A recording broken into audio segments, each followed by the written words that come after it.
Regarde l'arbre, toi. Il tient, je sais pas comment. il est vide, il est vide.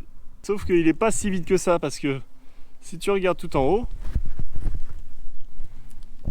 eh bien, tu vas voir qu'il y a un nid de frelons européens.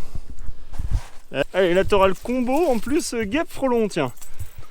Le bon cocktail explosif qui va bien. Allez, bonjour à tous, j'espère que vous allez bien. Moi, j'arrivais comme ça, je me suis mis en mode petite tenue, je me suis dit, vas-y, c'est un nid de guêpe, ça va le faire. Que nini, rien du tout. J'arrive pour traiter le nid, qu'est-ce que c'est en fait? Il y a du frelon aussi. Mais je vais tout expliquer. Alors, laisse-moi le temps juste de me changer.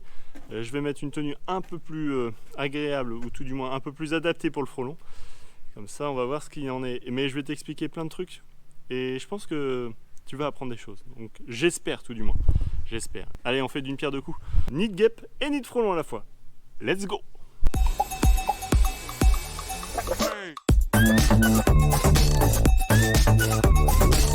Allez, bienvenue à tous sur la chaîne Robin Probable. Bien entendu, on n'oublie pas de liker et de s'abonner. Ça peut toujours servir. Non, mais si tu kiffes les vidéos, bah voilà, fais-le. Ça coûte rien, ça fait plaisir et ça me permet de voir que le contenu est intéressant. Comme ça, on fait d'autres vidéos. Allez, on y va. J'espère que vous êtes prêts et bien accrochés parce que du coup, on va y aller. Et on va y aller et je pense que ça va bien se passer, bien entendu, ça va bien se passer. Regardez ce que je vous ai ramené. Ça, c'est une reine frelon européen. De son doux nom, le Vespa crabro. Très joli insecte, en effet. Et là, on va aller voir un petit peu ce qui se passe. Vous voyez, ça fait 24 heures qu'elle est là. Elle est encore en capacité de piquer, donc on fait attention. Et vous inquiétez pas, vous allez avoir plein d'explications. Accrochez-vous, installez-vous, let's go. Allez, nous y voici. À chaque fois que je regarde le retour d'écran, j'ai l'impression d'avoir une petite bavette. C'est parce que je mange mal ou quoi? Bon, alors, on est sur la zone du crime. Je te montre ça tout de suite. On voit quoi? On voit qu'il y a des pommes, certes. Et je vais vous expliquer un petit peu au niveau des pommes ce que ça peut rapporter comme insecte. Enfin, tout ça. Là, on a ce magnifique pommier qui est en bonne santé. Petite parenthèse, je vais te montrer de l'autre côté tout à l'heure. On verra s'il est en si bonne santé que ça. Mais tout du moins, il donne des pommes. Donc voilà. Le problème qu'on a dans la configuration actuelle des choses, on va commencer par là. Ici, on voit donc les allers-retours de guêpes, juste dans cette petite, dans le petit trou de l'agglo ici. Je vais m'approcher le nid, que j'emmène pas les petites tomates cerises là qui sont délicieuses. J'adore les tomates cerises. Hop, je remets ça. Voilà. Et donc là, regarde. Tu vois, c'est juste dans cette partie ici. C'est là que ça va se situer et c'est là que on va essayer de faire ce qu'il faut. Donc pour information, en effet, on a des pommes un petit peu partout. La question qui peut se poser, c'est est-ce que par exemple les pommes peuvent attirer des nids, c'est-à-dire du coup des reines fondatrices qui viennent pour nicher? Alors bien entendu, non, pas spécifiquement, parce que du coup les reines fondatrices vont nicher de mars, avril jusqu'à mai. Et sur ces périodes-là, il n'y a pas de pommes. Donc voilà, elles ne ressentent pas le besoin ou l'attention de venir sur des endroits où il y a des pommes. Par contre, le frelon européen, lui, il est doué d'une particularité, c'est qu'il vient découper ses fruits, il vient les ouvrir. Une fois qu'ils sont ouverts, ça donne lieu à d'autres insectes pour pouvoir venir dessus. La nature est bien faite, d'où l'intérêt aussi du frelon européen dans certaines situations, dans l'écosystème en général. Et là, malheureusement, comme je dis toujours, il se met à des endroits qui ne vont pas. Donc, revenons sur nos moutons. Celui-là, ok, nid de guêpe, il est localisé. Les pommes, on les voit, ça pas de souci. Ce qui se passe actuellement, c'est que nous avons en fait... le client, il m'a appelé, il me dit j'ai des guêpes qui sont là-bas. Ok, on y va, on voit les allers-retours. Les allers-retours d'un point fixe définissent la localisation du nid. Oh, le beau bourdon, oh, regardez ça. Magnifique, il est beau comme tout celui-là. Un beau petit bourdon, bien rempli de pollen, mais qui vient de partir. Tour. Et du coup là en fait il se charge de pollen partout autour de lui. Après du coup il vient rameuter tout ce pollen sur lui autour de ses petites pattes, ça fait des grosses pelotes. Et bingo, il emmène ça dans son nid. Donc, les pommes, elles tombent aussi. Tiens, tu veux parler à Newton là? Newton, boum. Comme ça qu'il a découvert la formule. Donc là, pour revenir sur ce que je disais, il y avait en fait une activité de guêpe d'aller-retour là-bas. Super. Et là, le client me dit, je vois des insectes type frelon qui sont dans le coin. Alors oui, ok, mais j'en vois pas. Il vient, il n'y a pas d'aller-retour. Comme il n'y a pas d'aller-retour, c'est qu'il n'y a pas de nid. Donc, qu'est-ce qu'on se dit? Rappelez-vous de la vidéo que j'avais faite sur le lilas et le frelon européen. En effet, on ne le détruit pas. Parce que du coup, lui, il vient récupérer cette partie-là. Et oui, il vient récupérer la fibre de cellulose. La fibre de cellulose qui se trouve sur certaines essences d'arbres qui sont intéressantes pour le frelon européen. Souvent, j'ai remarqué, c'est des couleurs quand même assez claires. Genre le lilas.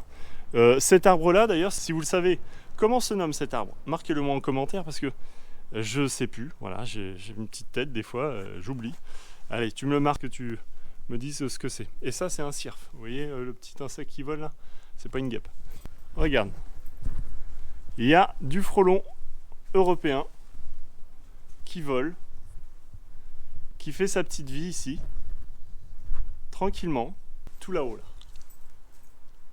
Regarde, tout là-haut, au niveau du tronc, je pourrais pas m'approcher plus que ça, mais tu dois les voir, ils sont en train de gratter tous les deux là-haut. Voilà, ils sont en train de gratter sur la zone du tronc pour récupérer la fibre de cellulose. Du coup, ils viennent choper, hein, là tu le vois, ils là se baladent. Ils viennent choper tout ça et ensuite ils font une petite boulette avec leur salive et ça ramène tout ça directement à la colonie pour construire le nid. Mais ça, c'est pas un nid. Donc, moi j'explique au client qu'il n'y a pas de risque parce que du coup voilà. Sauf que, bah tiens, je te le donne en 1000 et 1000. Regarde ce qu'il y a là. Tu vois, j'étais là tranquille. Puis j'entends ça bourdonne. Putain, je fais, c'est pas possible. Et regarde ce que je vois là. Tu commences à le reconnaître, je pense. Ça, c'est de la fibre de cellulose. Ok. Là, il y a aussi de la fibre de cellulose ici. Voilà, tu vois la fibre de cellulose. Tu vois qu'en fait, ils ont construit le nid. Non mais, regarde l'arbre, toi. Il tient, je sais pas comment. il est vide. Regarde. Il est vide. Sauf qu'il n'est pas si vide que ça parce que tu regardes tout en haut, eh bien tu vas voir qu'il y a un nid de frelon européen. Eh ouais, le frelon européen, lui, il aime bien faire des surprises. Pas les bonnes parfois. Donc là, tu vois, il a construit, il a fermé toute la partie. En fait, il est sur la partie haute là-haut. Il rentre, il fait des allers-retours là-haut. Il a construit jusqu'à toute cette partie-là dans l'arbre. Bien sûr, le tronc qui est complètement mort. Hein. Le frelon européen, lui, il se niche toujours dans des endroits qui sont des troncs morts. À l'intérieur, là, ça serait plutôt la zone de décharge. On voit bien qu'il y a pas mal de détritus, ou tout du moins, ils ont gratté aussi un petit peu. Mais si on regarde en haut, je ne sais pas si vous allez bien le voir. Je vais essayer de faire en sorte que tu vois à peu près à l'intérieur. Sincèrement, je sais pas si tu vois quoi que ce soit, mais j'ai passé ma main dedans et si tu vois quelque chose, c'est cool. Parce que moi, je vois rien. Donc là-dedans, tu dois voir certainement de la fibre de cellulose qui permet de fermer le nid et tu dois voir aussi les alvéoles, je pense. Si c'est pas le cas, ça voudrait dire que le nid il est beaucoup plus haut. Voilà, je découvrirai ça quand je serai en train de faire le montage. Regarde la taille du trou, quoi. Tu passes ton épaule là facilement. Regarde, hop, allez, tourne magie, tiens. Allez.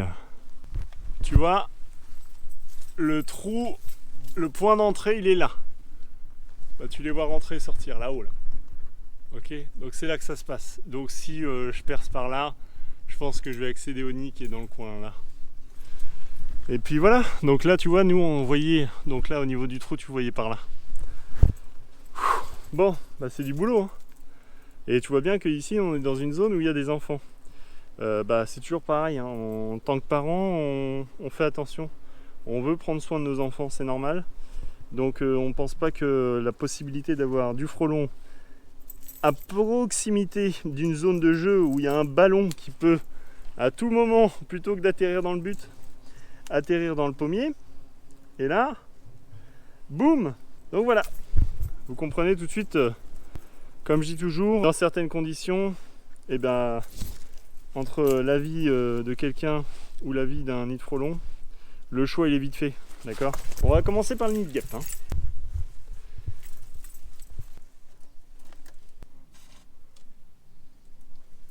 Ah bah là ça sort. Hein. J'espère que j'ai tout bien fermé la combi. Hein. Voilà, bah du coup là c'est bon, on s'est traité. Celui-là on va le laisser. Pas de souci. Hop. Là, tu vois, ils sont en mode je suis pas content Robin que tu sois là. Donc s'il te plaît Robin, tu t'arrêtes. Allez, là t'auras le combo en plus guêpe frelon, tiens. Le bon cocktail explosif qui va bien. Et là je vais faire mon plus beau tour de magie. Attention. Ah ouais, j'ai sorti la baguette de ouf là. En ce moment on est sur Harry Potter, alors du coup on connaît nos classiques. Hein. Là j'ai bien fait d'aller me changer pour mettre la grosse tenue. Hein. Parce que là, là ça vole. Hein.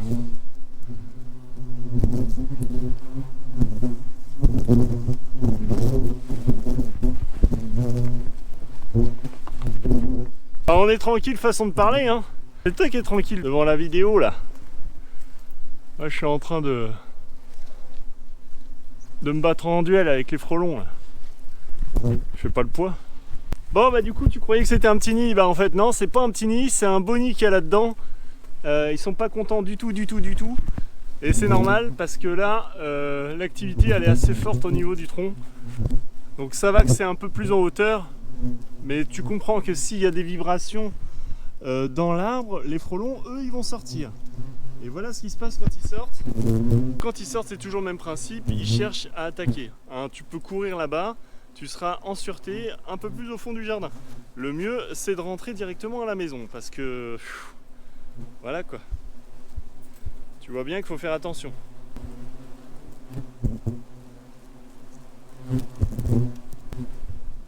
Ouais, ça pleut du venin, ça pleut des pommes, ça pleut tout ce que tu veux là. T'as un mélange de guêpes, de frelons et de pommes qui te tombent dessus. Ah je te jure. Heureusement qu'il y a le casque là, hein, ça cogne sec. Ah, d'ailleurs il y a la visière qui tombe en même temps. Bon. Allez, du coup c'est tout bon là, je crois qu'on est pas mal, on va laisser agir le traitement. Donc fais super attention, hein, les allers-retours oui. Oh là, il y a un frelon qui vient de me tomber dessus, c'est une attaque de frelon qui vient de se passer. Ils se sont crus dans Star Wars là. Prends soin de toi, prends soin des enfants, de la famille, de tout le monde autour de toi parce que du coup les guêpes, les frelons, faut faire gaffe. Et essaye de sensibiliser un maximum les gens parce que des fois les gens ils veulent faire ça eux-mêmes. Et je déconseille fortement. Autant être conseillé par un professionnel. Allez, viens on va faire le débrief ensemble là, let's go. Allez du coup c'est terminé. Oh bah merde, j'ai eu chaud. Hein. Je sais pas si ça se voit mais j'ai eu chaud. Hein. Je te montrerai pas l'envers du décor. Hein. Bon, du coup, là, c'est tout bon. Le traitement est effectué. Pour mon habitude, j'adore être sur la route quand je fais le débrief. En plein milieu, c'est encore mieux. Surtout à retenir, ne faites pas des nids de guêpes vous-même ou des nids de frelons vous-même. Surtout à la période de juillet-août. C'est hyper dangereux. Voilà, donc après, la grande question qui se pose, c'est qu'est-ce que je fais quand j'ai un nid de frelon dans le jardin et ou un nid de guêpe dans le jardin? Est-ce que je le laisse? Est-ce que je le laisse pas? Est-ce que je détruis la colonie de frelons ou la colonie de guêpes? Est-ce que je veux risquer une piqûre pour moi, pour mes enfants ou pour quiconque? Eh bien, la question elle se pose. Personnellement, le choix il est vite fait. Les frelons ou les guêpes ne vont pas piquer si elles sont simplement dans la nature, comme ça, bien entendu. Sauf que elles vont piquer quand ça sera proche du nid. Et là, en l'occurrence, quand tu as un ballon qui arrive sur l'arbre et qui vient taper l'arbre, ou pour diverses raisons, un coup, peu importe, où le frelon il est mal logé, mal luné comme la dernière fois sur une intervention où tu as à peine touché, c'est à tout qui part, et ben la décision elle est prise, moi je traite. Je laisse pas un nid de guêpe ou un nid de frelon attaquer les enfants ou qui que ce soit d'autre. Après, toi, tu fais ce que tu veux. Voilà, je suis pas là pour te dire ce qu'il faut faire, mais tout du moins je t'explique simplement les répercussions qu'il peut y avoir. Allez, sur ce, moi je vais vous dire ciao pour une prochaine vidéo. N'hésite pas à t'abonner et à liker si tu as aimé cette vidéo. Et bien entendu, bye!